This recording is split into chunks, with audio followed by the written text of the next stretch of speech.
¿Qué pasó, mi gente? Como siempre, espero estén todos muy bien. El día de hoy analizaremos desde un punto de vista biológico a Mothra, uno de los kaijus más antiguos y famosos de todos. En este video intentaremos darle una explicación plausible no solo a las habilidades especiales de este monstruo, sino también a su tamaño colosal, su anatomía y fisiología. Este quizás sea un video bastante denso, pero dicho esto, y como es costumbre, pongámonos en contexto. Mothra, como ya mencionamos, es un kaiju, una categoría de monstruos colosales cuyo origen conceptual reside en Japón y que incluye criaturas como Godzilla, Ghidorah y Rodan, que a lo largo de los años han aparecido en distintos medios como películas, mangas y series animadas. Mothra apareció por primera vez en la gran pantalla en el año 1961 en una película que lleva su mismo nombre, y desde entonces la hemos podido ver en decenas de otros títulos, usualmente junto a Godzilla u otros kaiju. Mothra destaca en varios aspectos. No solo es un kaiju basado en un insecto, lo que en cierta medida contrasta con los rasgos reptilianos que suelen tener estos monstruos, sino que además también suele ser representada como un kaiju protector de la humanidad. Este no siempre es el caso, pero sí que es una tendencia marcada. Tal como hicimos en el video de Rodan, que ya analizamos, para este video tomaremos en cuenta la encarnación de Mothra que podemos ver en el Monsterverse, no solo para mantener cohesión con los análisis anteriores, sino también porque visualmente me parece una de las mejor logradas hasta la fecha.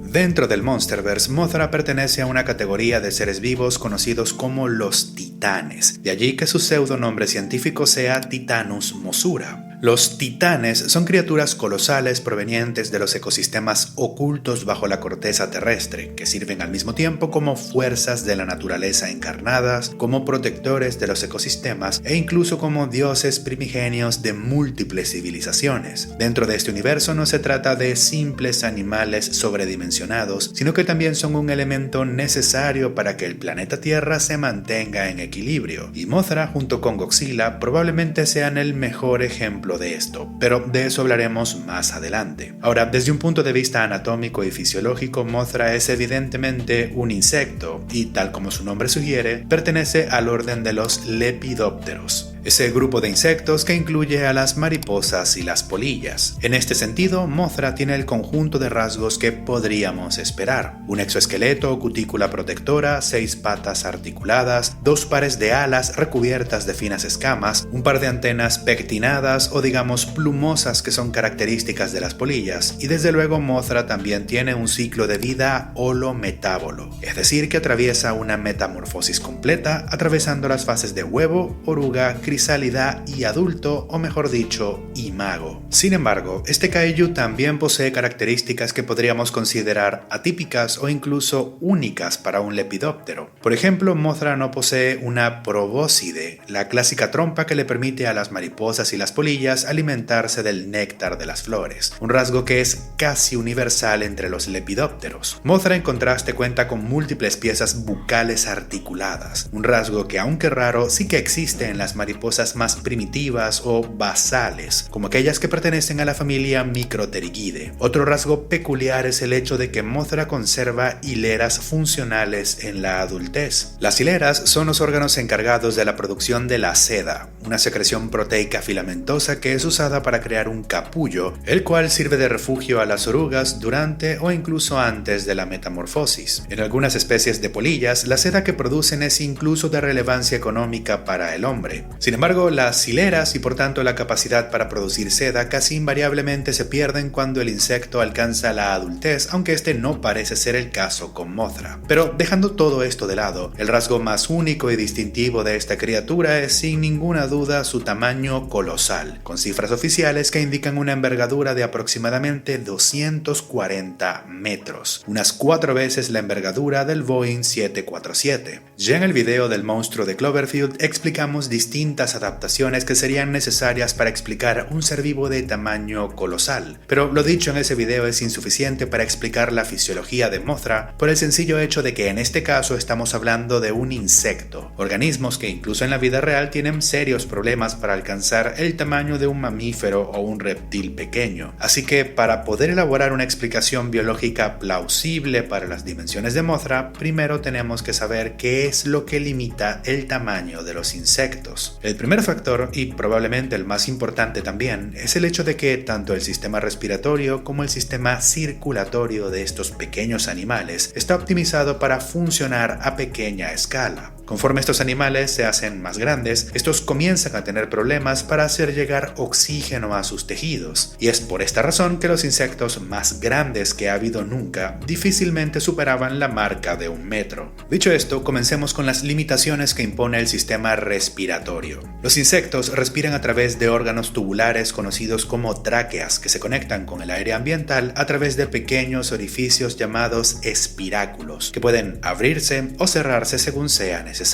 Un insecto posee múltiples espiráculos repartidos a lo largo del tórax y el abdomen, y las tráqueas con las que estos conectan forman una red intrincada de conductos. Las tráqueas de los insectos no se parecen para nada a las tráqueas de los mamíferos. En realidad son mucho más similares a un sistema circulatorio paralelo. Forman una red de conductos sucesivamente más pequeños y conectados entre sí, solo que en lugar de llevar sangre transportan aire directamente a todos los tejidos del cuerpo. Y desde aquí toman oxígeno y también expulsan dióxido de carbono. Es como si los humanos tuviésemos nuestros pulmones distribuidos a lo largo de todos nuestros tejidos. El problema con las tráqueas es que estas dependen de la difusión pasiva de los gases. Los insectos no inhalan y exhalan como lo hacen, por ejemplo, los mamíferos, y por tanto tienen una capacidad reducida para ventilar los gases presentes en su sistema respiratorio. El oxígeno no es ventilado hacia las tráqueas, sino que este simplemente difunde, o digamos, se disuelve pasivamente dentro de ellas. En insectos demasiado grandes, las necesidades de oxígeno superan a la capacidad de las tráqueas para movilizar ese oxígeno hacia sus cuerpos, y mientras más crece el insecto, menos oxígeno llega a los tejidos más profundos, lo que impone restricciones a su tamaño máximo. Ahora, en el pasado, cuando la atmósfera terrestre tenía una concentración mucho mayor de oxígeno, los insectos y otros artrópodos podían alcanzar dimensiones relativamente colosales. El sistema respiratorio de estos animales podía compensar la mala ventilación y su dependencia de la difusión pasiva con una mayor concentración de oxígeno atmosférico. Hablamos de una era geológica conocida como el Carbonífero, en la que las plantas crecían prolíficamente llenando la atmósfera de oxígeno, mientras que aún no habían evolucionado los hongos y las bacterias capaces de degradar el tejido vegetal. Sin la degradación del tejido vegetal, el carbono fijado por las plantas desde la atmósfera quedaba atrapado, sepultado bajo tierra sin descomponerse, formando los depósitos de carbón que aún minamos hoy en día, de allí lo de carbonífero. De esta forma, en esta época se producía mucho oxígeno, mientras que muy poco dióxido de carbono volvía a la atmósfera, facilitando así la respiración de los insectos, que llegaron a desarrollarse en géneros como Meganeura, libélulas gigantes que representan los insectos más grandes que han existido en la historia de nuestro planeta. Sin embargo, hay que decir algo sobre esta descripción del sistema respiratorio de los insectos, y es que hay un matiz importante. Lo cierto es que algunos de estos animales sí que pueden ventilar activamente sus tráqueas, solo que de forma limitada. Los insectos más grandes, y en especial aquellos con una muy alta actividad física, como los insectos voladores, por ejemplo, pueden abrir y cerrar sus espiráculos mientras contraen los músculos del abdomen, forzando así un movimiento neto de aire, lo que facilita su respiración. Las tráqueas no son tan pasivas como podríamos pensar.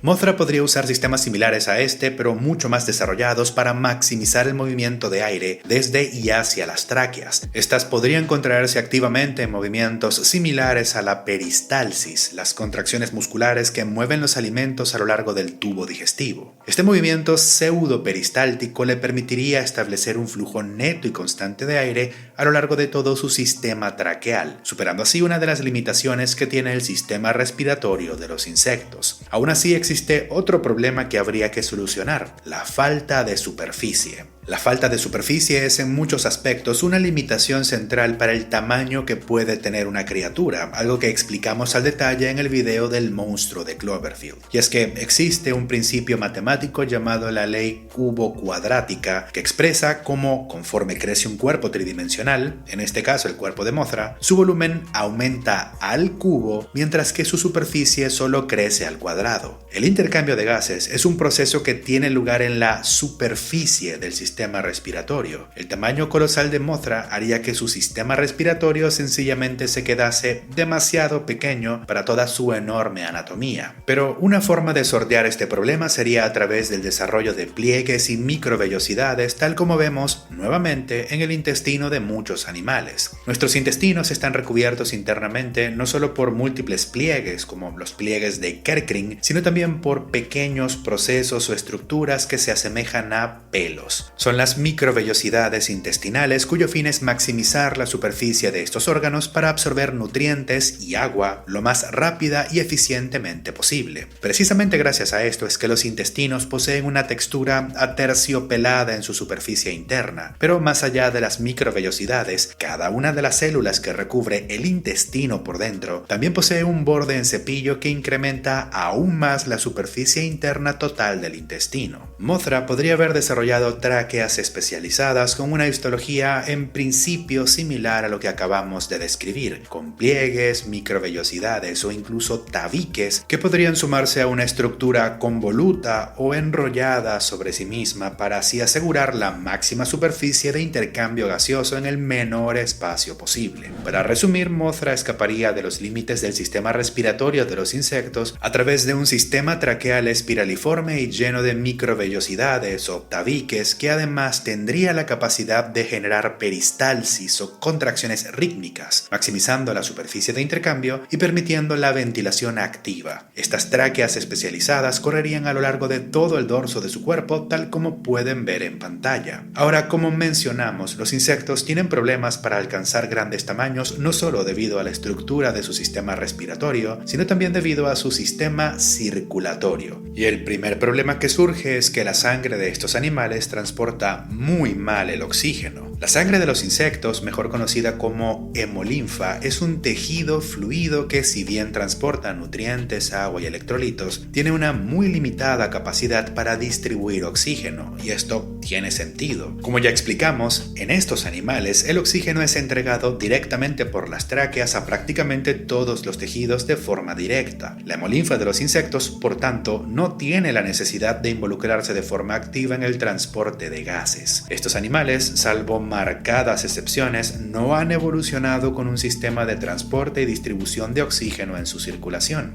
Aquí podemos hacer una comparación. En el cuerpo humano, las células más comunes y por mucho son los eritrocitos, los glóbulos rojos que transportan una proteína llamada hemoglobina, cuya principal función es precisamente distribuir oxígeno a los tejidos. Esta capacidad de distribución de oxígeno por parte de la sangre sería algo muy necesario para crecer en tamaño, ya que mientras más grande se hace un insecto, más se alejan sus tejidos profundos de las tráqueas y traqueolas más cercanas. Para Mothra sería necesario un sistema circulatorio capaz de transportar oxígeno, ya que de lo contrario los tejidos más profundos de su cuerpo, los más alejados de las tráqueas, entrarían en necrosis por la hipoxia. Y aquí es donde entra nuevamente la ya mencionada hemoglobina, una proteína especializada en el transporte de oxígeno y que es aquella que le da su color rojo no solo a la sangre humana, sino también a la de casi todos los vertebrados, pero incluso también a la hemolinfa de algunos insectos. En toda regla suele haber una excepción, y es que si bien la mayoría de los insectos no transportan oxígeno en su circulación, ciertas especies se salen de esta tendencia.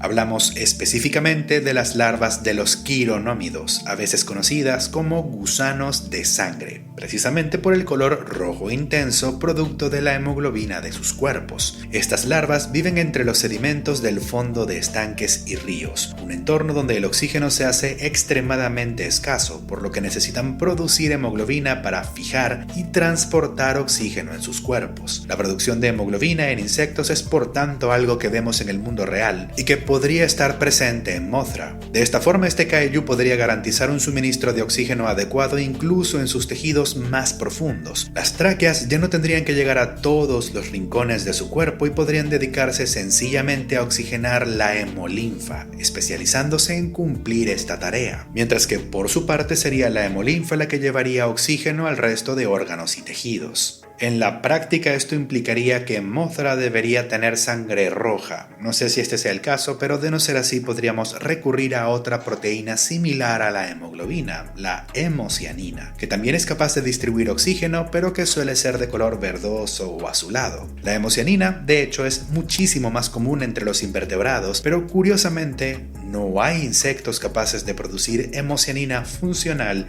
y en cantidades notables. Estos artrópodos perdieron esa capacidad en el curso de su evolución. Dejando esto de lado, la circulación de los insectos también presenta otro problema que se acentúa con el tamaño. Estos animales tienen un sistema circulatorio abierto. En lugar de tener vasos sanguíneos, la hemolinfa sencillamente baña y recubre sus órganos. Fluye entre senos hemolinfáticos que son, digamos, espacios o piscinas de hemolinfa ubicadas en la cavidad interna que poseen los insectos. El espacio conocido como hemocele. Y en lugar de corazón, los insectos tienen un gran vaso hemolinfático que corre por el dorso de sus cuerpos y que se contrae constantemente para promover el flujo de hemolinfa. En el tórax, este vaso recibe el nombre de aorta, y en el abdomen sí que pasa a denominarse corazón. El problema con este tipo de circulación es que la presión es baja, y a medida que el insecto se hace más grande, la circulación pierde fuerza. En el caso de Mothra sería especialmente problemático en vista de que las alas de las polillas dependen en parte de la presión de la hemolinfa para mantener su estructura, por lo menos cuando recién terminan la metamorfosis. Una forma de superar este problema sería a través de múltiples vasos contráctiles accesorios, digamos corazones secundarios que garanticen la presión del flujo en áreas críticas como las alas y los músculos asociados, así como en los ganglios nerviosos, lo que sería el cerebro. Esto es algo que de hecho ya ocurre en algunos insectos en mayor o menor medida. Ahora, podríamos ir un paso más allá y plantear un sistema de intercambio contracorriente entre este gran vaso dorsal y las tráqueas especializadas que ya explicamos antes. Pero no quiero irme mucho por las ramas. Los sistemas de contracorriente son todo un tema aparte y aún faltan varias cosas por explicar, como el ciclo de vida de Mothra, por lo menos dentro del Monsterverse. Este kaiju curiosamente pasa un largo tiempo en la forma de un huevo, pero una vez eclosiona la larva pasa rápidamente por una metamorfosis hasta llegar a su forma adulta en apenas una fracción del tiempo, prácticamente sin siquiera la oportunidad de alimentarse o de hacer varios cambios de piel o ecdisis, que es lo que realmente suele ocurrir con las mariposas y las polillas. Pero esta transformación tan rápida de larva a adulto sin siquiera alimentarse no es algo tan absurdo como podría parecer, es algo que ocurre en algunas especies de insectos. El primer caso que me llega a la mente es el de las moscas de la familia Glossinidae. Las moscas tsetse, insectos de relevancia médica al ser los vectores del Trypanosoma brucei, un parásito que provoca una de las enfermedades más letales que se conocen. Sin embargo, lo que nos importa es el hecho de que estas moscas ni siquiera ponen huevos, dan a luz a larvas de gran tamaño que no comen nada, sino que se convierten casi inmediatamente en pupas y luego en adultos. Esta especie se alimenta exclusivamente durante la adultez, lo que tiene sus ventajas. Las larvas nacen altamente desarrolladas, corren muchos menos peligros y atraviesan muy rápidamente el periodo más vulnerable de sus vidas. En el caso de Mothra, esta estrategia también tiene sentido si tenemos en cuenta lo excepcionalmente peligrosa que puede ser la tierra hueca de la que proviene esta especie. Estas polillas monstruosas adoptaron lo que en biología se conoce como selección K. Tienen pocas crías, pero les invierten muchos recursos para asegurar su supervivencia. La especie de Mothra pone pocos huevos, uno aparentemente, pero la larva en el interior de ese huevo ya está relativamente bien desarrollada y se convierte rápidamente en un adulto. Esta estrategia reproductiva quizás también sirva en parte para minimizar las ecdisis, los cambios de la cutícula que tienen que atravesar los insectos para crecer. Los insectos tienen un exoesqueleto que limita su crecimiento. A medida que se desarrollan es normal que estos vayan cambiando sucesivamente de exoesqueleto para hacer espacio. Pero otro problema con tener un exoesqueleto es que, a pesar de que ofrecen buena protección, las estructuras frágiles ya no cuentan con cimientos profundos. Véanlo así, en nuestro cuerpo la estructura fundacional de nuestros cuerpos, los huesos, yacen por debajo de todos los otros tejidos. Sirven como una base a la que los músculos pueden arraigarse profundamente. En los insectos ocurre justo lo contrario. El exoesqueleto que le da firmeza a sus cuerpos es una capa delgada y externa. No hay una estructura rígida interna que sirva de base para las patas o las alas. Estas estarían conectadas al cuerpo de Mothra fundamentalmente por fuera. Para mantener su integridad estructural, tendría sentido que las extremidades y las alas de Mothra estén fijadas a un armazón de tejido fibroso interno, algo quizás similar a los ligamentos. Y hablando de esto, es difícil saber específicamente qué material compone el exoesqueleto y las alas de esta criatura. En principio debería ser quitina, pero teniendo en cuenta los minerales exóticos que hay en la Tierra Hueca, tenemos espacio para la especulación, lo que nos lleva a la dieta. La especie a la que pertenece Mothra, en mi opinión, probablemente se alimente de materia vegetal y en buena medida de material radiactivo. Un hecho que dentro del Monsterverse tiene ciertas bases sólidas. Sabemos de fuentes oficiales que la luz que emite Mothra se debe a la emisión de partículas beta, una de las principales formas de radiación nuclear. Estaríamos hablando de un fenómeno de radioluminiscencia. La radiación beta es básicamente electrones de muy alta energía que al chocar con otros átomos pueden inducir la emisión de luz. Esto explicaría por qué Mothra es mucho más brillante en su segunda aparición. Ha tenido la oportunidad de alimentarse concentrando más de ese material radioactivo, generando por tanto más radioluminiscencia. Esta dieta basada en materiales radioactivos también explicaría su relación, digamos, mutualista con Godzilla. Ya hemos visto cómo la emisión de partículas provenientes del cuerpo de Mothra sirve para potenciar las capacidades de Godzilla. Esto refleja cómo en la naturaleza ciertas especies de mariposas establecen relaciones mutualistas con las hormigas. Las orugas de estas especies emiten una secreción rica en azúcares, además de feromonas, que llevan a que las hormigas las protejan a cambio de alimento. Quizás la especie a la que pertenece Mothra coevolucionó con la especie a la que pertenece Godzilla. Una toma y refina material radiactivo desde la naturaleza y la otra se aprovecha de esta capacidad de refinamiento natural